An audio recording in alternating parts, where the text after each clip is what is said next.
Freak Out by the Mothers of Invention was released in 1966. It's probably one of the rock's earliest and most radical concept albums, kind of spearheaded by Mr. Frank Zappa, may he rest in peace. It's chaotic, it's satirical, which really stood out for me on this one, and musically adventurous double LP that blends rock, doo-wop, psychedelia, avant-garde compositions, and social commentary.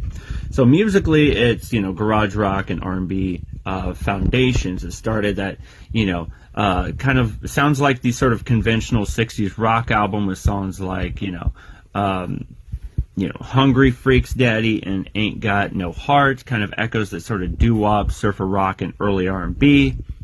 Avant-garde experimentations.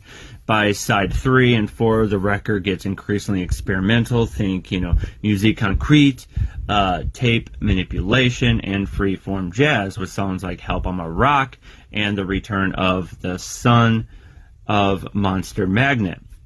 And you got dense arrangements, you got horns, xylophones, unusual percussion, and musical layers pile on unexpected ways, giving it very dense and sometimes disorientated texture. Now, this one thematically stood out for me. It's satirical and ironic. It's like you're in the middle of an inside joke. It's that sort of elbow. It's that sort of wink. It's, you're used to it now with, bands like, Devo and other bands that kind of poke fun at things. It pokes fun at American consumerism, pop culture, conformity, and music, and the music industry. It's kind of like a sonic middle finger to the mainstream, but delivered with wit and absurdity.